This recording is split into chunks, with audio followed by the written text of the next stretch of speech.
Congo Liziba TV, Congo Liziba TV. Pour plus d'actualité, abonnez-vous, abonnez-vous, abonnez-vous. Et là, on va regretter. On n'est pas molé à cette émission là. Sauf pour eux, mais dans la justice. Tout le monde va prendre la décision de la justice. La justice n'est pas l'émission à l'obagi. Pas molé à interroger, parce qu'avant de faire interroger, il faut que la justice soit cachée. Moi, je suis un genre mineur. Alors déjà ma chère, les Camerounais les salami les lotés. Selon des explications à l'objet, et là on va déjà ça fait calme. Bon pendant que la lobby était au lobby, je comprends. Ce qui l'église des rêves, où sont Marambo en charge de façon qui battent Ketango à l'amiable au lieu que Moussa Nzamba comme a exposé Boye. Mais pour l'anga, en tant que parent, il va arranger à l'amiable qui a passé à la molière, les caca, la chaîne. Pour qu'il y ait une publicité, ça fait crédibilité à moi. Pour l'anga, en tout cas, la solution va arranger à l'amiable. Parce que les gens déjà informés, ils ont déjà consommé. Porter maman, quand nous avons un traitement, ne fût-ce que à normal. Bon, on sait rien. Quand on peut le $10 000, nous sommes le pango bien salé boye et aussi la mère, via Moutou et à nécessaire. Moutou a déclaré que nous avons bien été. Alors, tous les Cambouana na légèreté, tous les Cambouana, tous on a mis ça, tous en tant que famille, ne fût-ce que pour tous les Moutou na traitement. Le 14 février. Acoustique, on a chic Saint-Valentin. Mibal namno font le nom mité maboya na bango. Saint-Valentin, t'es invité nous tout beau dans l'acoustique. La même fois, comment on a besoin d'acoustique à même moment. Chic, soleil ouama le 14 février. Pour plus d'actualité, abonnez-vous, abonnez-vous, abonnez-vous. Voilà, balandinyo sur Congo Liziba TV na petino bambote bisika bosili kozwama toujours na deshkima na la calculatrice de la presse congolaise ayaka kaka pour nous servir bino rien que pour vous servir. Donc voilà, on est là tous dans la commune ya Lemba place wapi tokonaki pour ça la sujet na biso les autres troublés biso et à la côté il y a Basal Nanzambe et à la côté ya biso bandimi to kindra l'église. Et à la côté, il y a des hommes publics, des musiciens, des comédiens, des tébélés et toucher Penza Bango Likambo. Tout ça sur l'actualité, trop bougé vraiment. Le Lobongo, tu connais Libino, Makambo, les autres circulés dans les réseaux sociaux, Makambo et comité, total qui ont et papa Molière, Nengenini, famille, Eliane, les Kanaki, et lobby, et machin. Donc les lopenza tu vraiment trop sur la micro baladeur batunde nini ba vie na bango ngate mais batu ba pe ça ba point de vue na bango par rapport et puis tout kutani pe atana tona tozo la bino prophète moko le canon en direct qui émission oyo place soit payé par lobela ka pour accord du Christ ndenge nini makabezo le kana par rapport ya bango ba sala ndenge nini parce que tout monde qui ba confrère na biso ba yambaki général Sony Kafuta yepe alobaki. Donc c'était vraiment bien. Namoni pasteur Ngoyi Musuku yepe alobaki frère Patrice amekaki koloba na sepela nango vraiment makas parce que tout le monde qui pasteur azaye moko malgré balingi ba bêtise wana te bazo lutter contre ka ba anti-valeur mais au moins bazo soutenir yepe parce que ezui bango balobi ezui tchakou. Donc voilà, tous awana pour nous servir bino mais ngala beta moi c'était na lobela pe mukie avant tous ba point de vue à batu. Naza pour te contre-te naza au milieu du village. Pourquoi je dis ça parce que tout le monde na ba makam c'est que biso beto ba yuma donc biso nde toza boye ba diego ka o pe photo la ndela bango parce que bango pe ba yiba biso bo mwana donc photo la ndela bango to ndeni pour na comprendre sous justice en te na ebité so ngane na ba article te oh article intel et lobby boye article boye lobby boye bon je ne sais pas trop na okoko ta pana makambo te parce que aza peine de komwasi mais o ngana zo lingaka na loba baké nango pe na ndenge mo ya mabe parce que so balinga koyoka na balinga bayoka nango à l'amiable na ebité place nini likambo bana nango basala ki orgueil bana nango baboya ki koyoka na wana mais akolanda vraiment makam papa Molière ayambaki bango na monaki botika obenganga botika obenganga.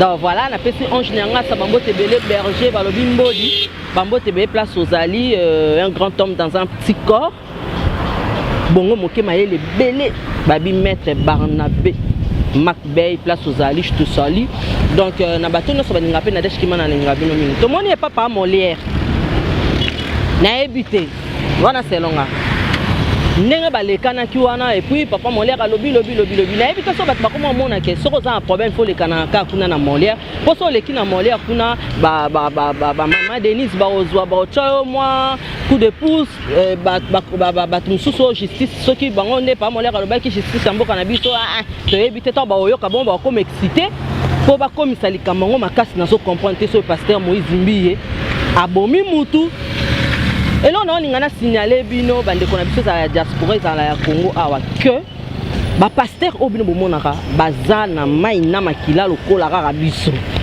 bango pe balingaka bango pe basala makambo nyonso bango basala bazaka sainteté baza pe parfaité baza sainteté baza pe parfait te donc baza pe ko batu nyonso nde totambolaka boye bakoyi pe kolinga mutu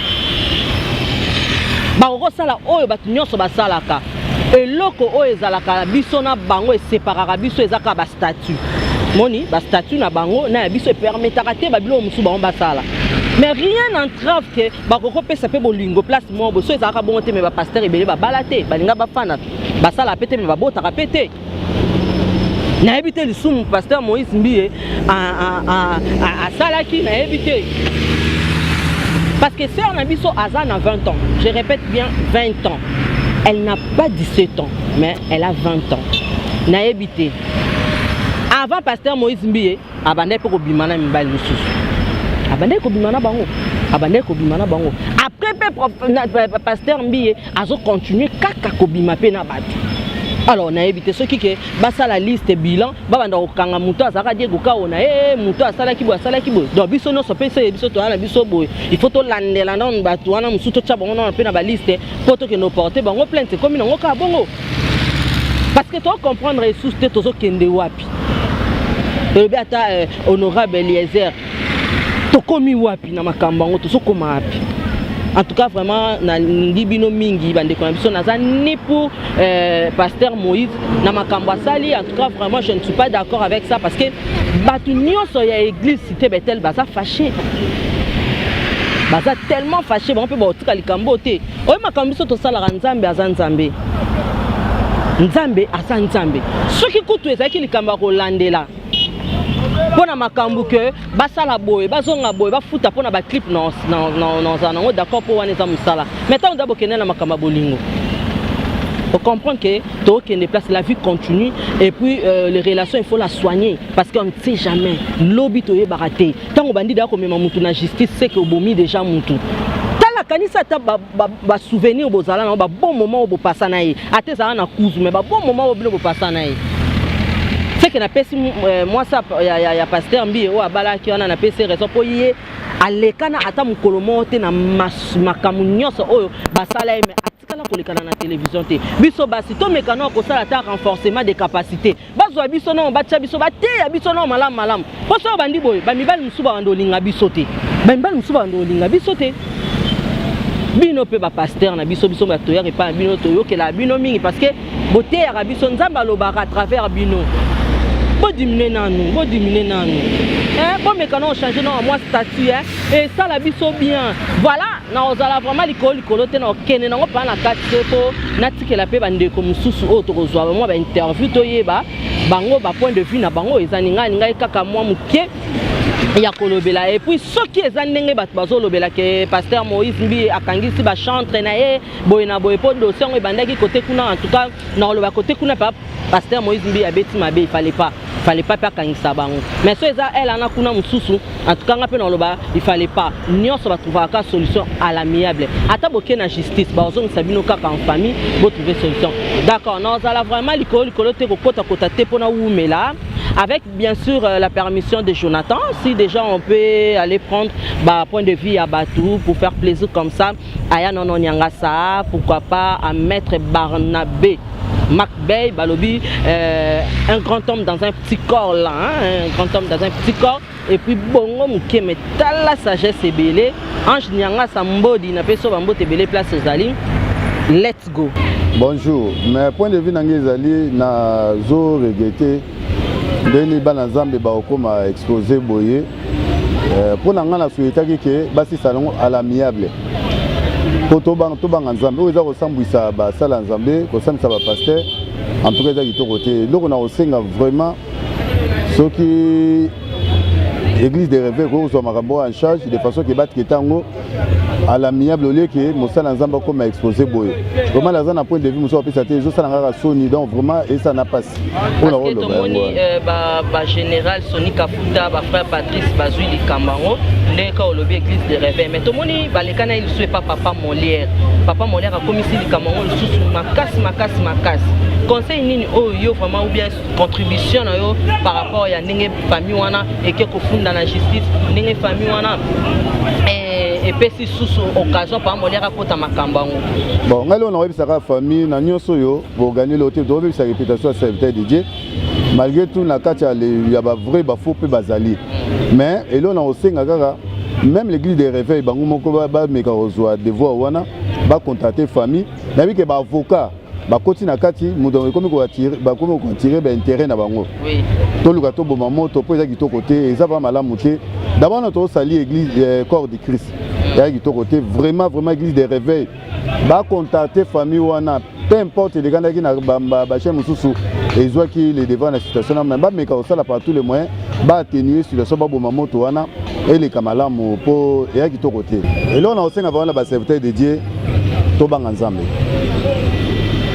nzambe aza moninga na biso te eza mpe aza mwana na motu te mpo nyonso tosala na kuku emonaka na poisa tobanga nde nzambe tobanga motu te mpo eza makambo ya soni vraiment makambo ya soni tozofingisa jésus christ tofingisa église ya nkolo eza vraiment mpasi mingi mpo na biso baserviteur de Dieu nazobenda matoi nazobenga erek église de réveil Soni Kafuta bavanda bameka kosala par tous les moyens réputation ya église de réveil ebeba te mpo oyo tozofingisa nkolo tokoloba nini na baoyo nyonso bazoyoka makambo wana nyonso oyo nangi wana loba yango wana nazobenda baserviteur de Dieu misu mpe baza ebele oyo kutu yaye mona misu kutu oyebani te baza ebele baboma libombani c'est le moment tobanga nzambe soki nzamba oyo aye mona soit disant soki ezala fo emonani boye ya bamisuku to ezapli mpe koleka oyo comme contribution na nga yango wana.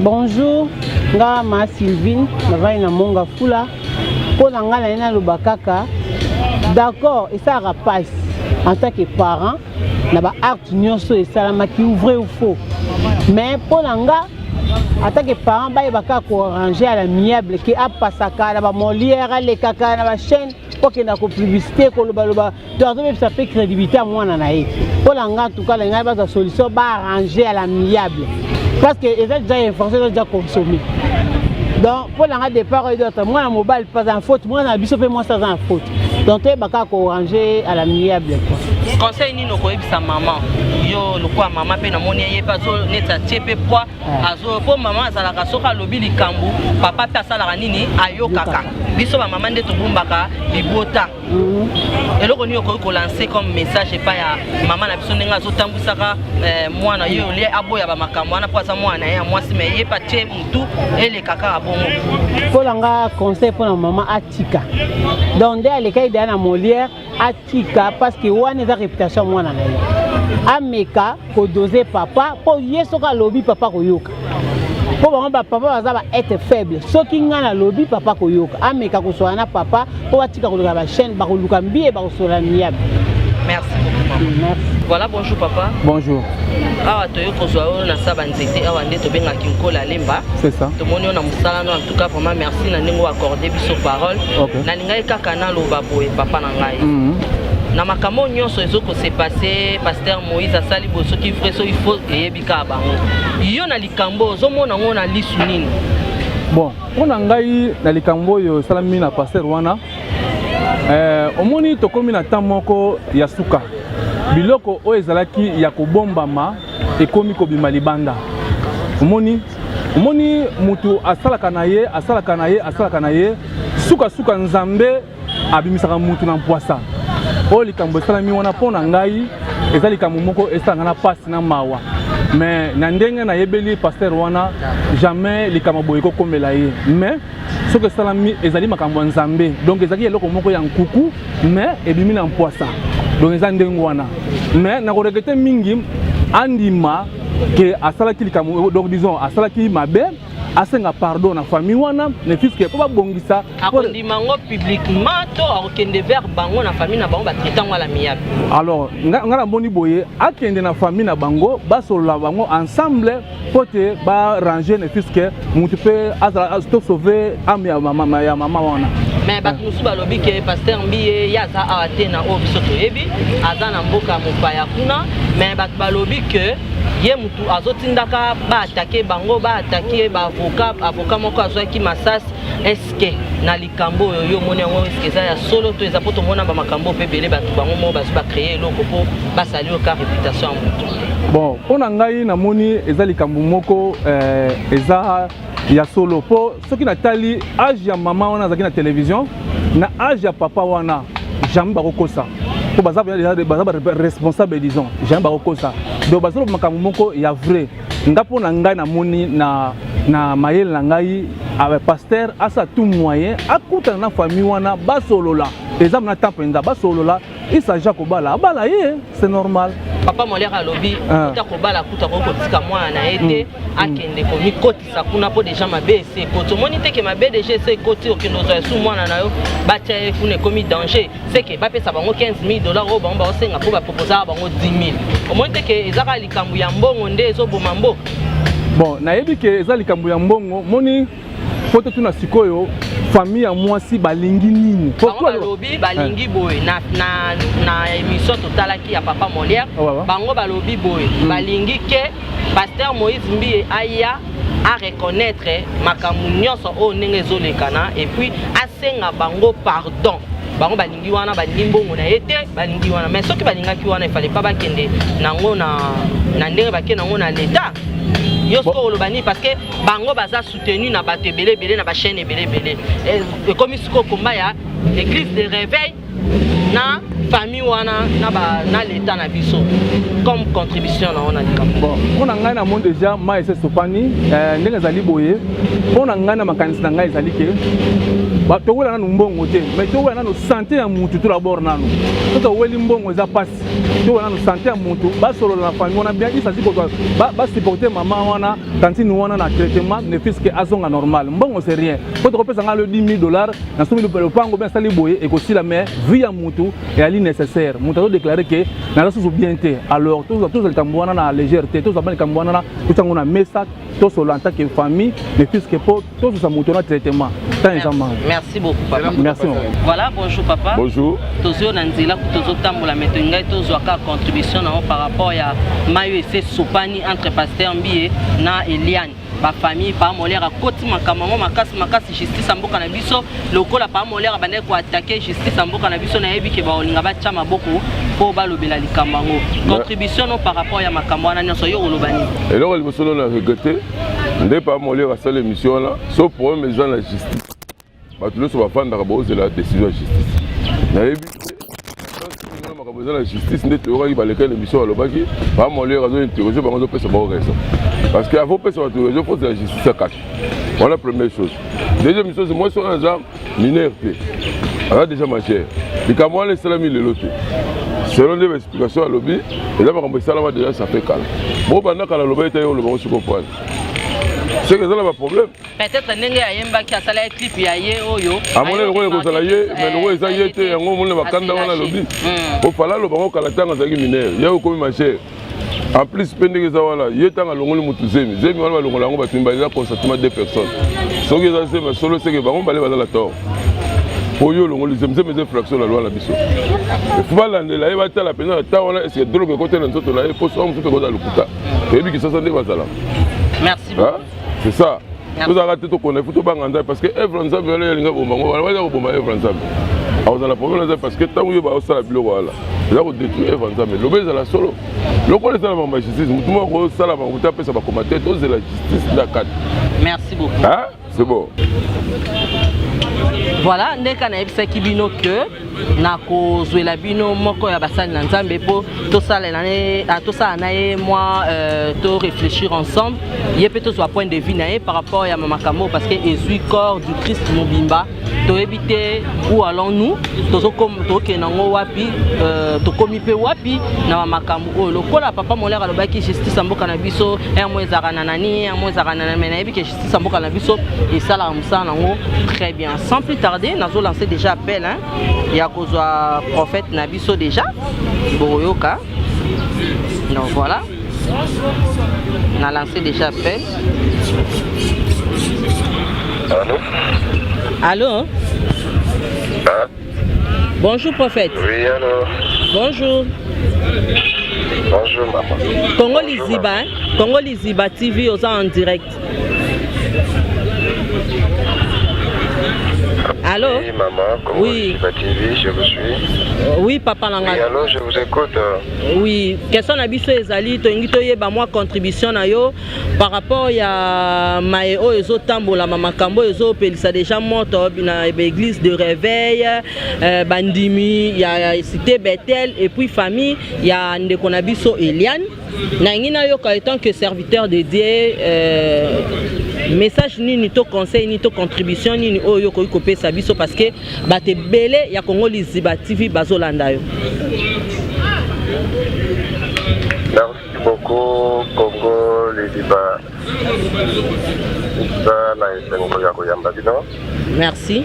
Le Dieu pas comprendre comment et que tout ce qui se passe présentement est que Bazo Bundisa Église du Congo.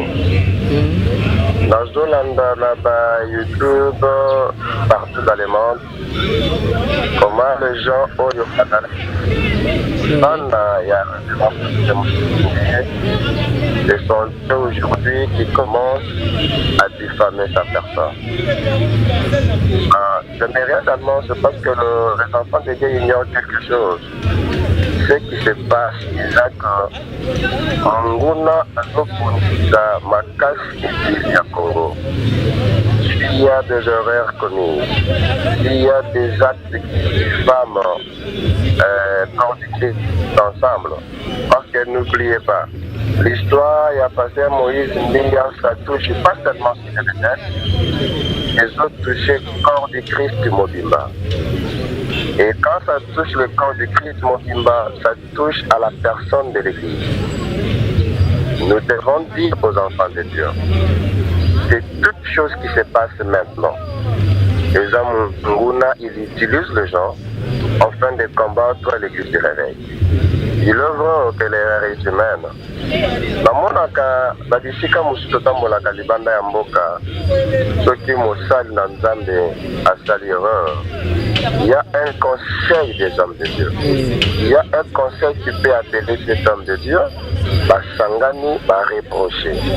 S'il y a à suspendre, il y a à suspendre. Mais ce n'est pas de cette manière. Il y a collé canaba réseaux sociaux. Il y a collé canaba télévision. On a koloba au nom ya Mosalandam. Il peut sembler que je sois solo. Est-ce que le livre Oye Lobane est à produire?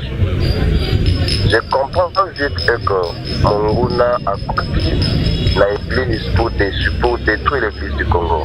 C'est pourquoi je laisse appel à qualité à Mosalandam. Parce que je suis représentant d'une grande communauté aussi. Je parle en qualité d'un sacrificateur de Dieu. Que l'église de Dieu se réveille pour combattre toute anomalie durant ces leçons pour détruire l'église du Congo. S'il y a des histoires à se reprocher, et il y aura des lieux, il y a des moments où on dit tu as fait ça, on te suspend. Aucune personne n'est d'accord à cette affaire. Parce que tu sais qu'il y a des rumeurs. Parce que c'est la justice qui peut trancher. Ce que je sais à trancher, que c'est aussi qu'on comprendra. Tu sais que ça arrive, mais sauvons l'église du Congo. Sauvons l'église. Ramenons les enfants de Dieu au royaume. Nous sauver Yacoub, c'est plus important. C'est ma contribution que je voulais aussi soumettre à mon désir. Voilà. Prophète, est-ce que ça solution à malamu oyo formule à malamu o bango basali ya kokena na ba réseaux sociaux ya ko na justice pour na yo sikoyo lobi ke eza malamu formule malamu te siko pour na yo il fallait que bango basala ndenge nini? Normalement, les réseaux sociaux sont très chacun Formule la malade, il devait seulement consulter à ta comité Mouba, voire comité assisté de la personne, ou bien Sangani ensemble va trancher le problème. Maintenant, je me pose la question, tant qu'on va peut-être dans les réseaux sociaux, dans les médias, c'est qu'on n'oublie pas que quand on appelle homme de Dieu, c'est qu'il y a des imperfections. Il devait seulement. Et puis je signale aussi, j'appelle aussi à ma congé église de réveil. Ils doivent se concerter. Tout le monde a l'église, tous l'église catholique, batimbangiste, musulman. Non, dans mon côté, nous sommes fidèles l'église catholique à Saliango. Non, dans mon côté, mon dimimo boyé. Il y a musulmans à Saliango. Pourquoi seulement de l'église de réveil? Autrement dit, je veux aussi dire qu'on devrait aussi. Bango kutu baza pe bandimi ya cité Bethel, bango pe baza bandimi ya cité Bethel. Bandimi parce que cité Bethel est la communauté mnene. Baliko ko fa ntata ba ancien cité Bethel, ba exposer problème. Cette histoire allait se trancher à l'amiable. Et on devrait avoir une solution. Aller à la média, aller dans les réseaux sociaux, ce n'est pas une bonne réponse. Ce n'est pas une solution. Et ils oublient aussi qu'à dans la Cameroun en Zambie, le révérend pasteur Moïse Danda imposé Mambo Licololaye. Il a aussi déclaré des bonnes paroles pour lui. Qu'on n'oublie pas. La terre des hommes, il y a un seul Dieu. Il est juste. Dieu se nyoso dans la imperfection. On ne peut jamais élever parce qu'il a commis une erreur. Condamnons les rêves, mais on prie aussi à Dieu. Les hommes manières malam de Basali, avec les réseaux sociaux, ce n'est pas une bonne solution pour moi, en qualité à Moutanadan. Il y a des moments, ils ont dit que malam ou mingi, pour ne pas avoir de solution. Merci beaucoup. Merci vraiment nayebi que pasteur Mbi a Hollanda intervention na yo. Ataya alandi angote, je suis sûr que batu mususu oyo baza proche naye bakoyebisa ye. Message nin oyo ko adresser naye parce que aza déjà abattu. Bon message oyo nako koyebisa na pasteur Mbi et que aza mosali na Nzambe. Mutute mutabengai Zambe mutabengai oye komelie ekoza la dikumba ya ministère c'est maintenant faire au coma makasi c'est maintenant on comprendre c'est quoi le ministère que Dieu lui a donné. Pour moi, qualité à Moussala Nzam, je le fortifie. Aza la présence en Nzam, Assam de l'Nzam, il est le maître des temps et des circonstances. Ana manière notre Moussala. Sauf qu'il se reproche de quelque chose à 50 ans de pardon. Et Dieu va continuer avec le chemin ensemble avec lui. Et moi je prie pour lui. Nzambe apesa imakasi. Nzambe a fortifié. Oye koleka lopoko na Nzambe. Et kolongwaka jamais le kolaba moinaï. C'est ça ma petite contribution. Et l'homme de Dieu azala apaisé. Nzambo ya bengaye à cause de ce problème. Merci beaucoup papa Nzamba Pambola yo pour l'intervention na yo na ebike bato ebele vraiment bazui moi leçon mukie na makambo nyonso lobi. Merci beaucoup. Voilà, merci na balandinion sur Congo Liziba TV. Place web bozwami, bo comprendre déjà que na zo libino mo ben serviteur moko ya Nzambe pe ye pas vu a PCP intervention na par rapport ya ba makambo oyo ezo sala makambo oyo ezo lekana na mboka na biso. Est-ce que eza malamu ko traiter makambo nyonso na ba réseaux sociaux? Je ne pense pas. Est-ce que eza malamu ko kende kaka na makambo nyonso na justice? Je ne crois pas. Ezaka likambo boluka bato. Est-ce que bo affronta qui est? Est-ce que bo mona ki communauté mobimba? Est-ce que bozo ki comité de sages na bango? Ya cité Bethel? Est-ce que bo kende ko papa Kakenza? Il fallait qu'il bokende mais bo sala ki yango te directement. Koleka na ba télévision koleka ne papa molerza na o mabete. mais koleka na bozolo banini tandis que botiaki makambo nyonso na justice boze la justice amboka na biso esala parce que je suis sûr que bango justice na biso pe baolukaka baramene bino na raison barozongisa bino lisusu kaka bokende koluka bobongisa mutu nyonso aza mutu te mutu nyonso alinga asala profit na ye na kati ya makambo ayebi ke mbongo ebele ekobima. Merci beaucoup si vous avez aimé, dites merci à Papa Malongi. Leke, tout place à Zali, bon séjour na Dubaï, place aux Ali, balobi 4 saisons continuer car toujours pour Congo les Zibaka Moussala. Merci à toi Jonathan, balobi moi na muke na makamuna botala raneni na monter, pour comprendre déjà. Donc ya zala raka simaka ya caméra mais à sala makama minene. Merci aussi à gaz na gaz, balobi gaz na gaz, prenez boire gaz na gaz. Prenez boire gaz na gaz, motomoko bien makasi. Motomoko bien makasi. Mbodi Ange Nyangasa na peso ba mbote belé balobi Schwarzenegger, balobi Kalamingi te na Kinshasa et ça biso bien comme on le sous tala kaka ça fait 9 ans. Tout le monde le sous et ça la biso bien. Je dis merci comme ça à un grand homme dans un petit corps là, un tout petit corps. Maître Barnabé Macbey, place aux Aïna Peso Bambote, bon séjour à Londres, on a Kalaming, en Afrique, merci beaucoup à toi, merci beaucoup à toute la famille qui m'a, à mon grand frère Balobi, héritage, toujours beau consommer, héritage, Gianni Mangoma, na Pesibino Sobambote Belé, Bana King Kester, Mobimana, mon MS Bosalaki, Navienanga, Alexis, Yamamoto, Yamati, Balobi, l'homme de Baïbinga, Planja, Bakoukas, ou à Latsa King Kester à l'époque. Donc Jean Bakoukas na peso bambote belé na pesi pe bambote belé na ya nono nyangasa ya mami nyangasa Dedesh nyangasa Mizu nyangasa Clarisse nyangasa honorable LG nyangasa na pesi bino bambote belé Francine Mukuba ma pote na peso bambote belé Sonia Ndinga na peso bambote belé Lelo Mbele le millionnaire en culotte je te salue et quant à moi je vous laisse je vous dis bye. Congo Liziba TV, Congo Liziba TV. Pour plus d'actualités, abonnez-vous.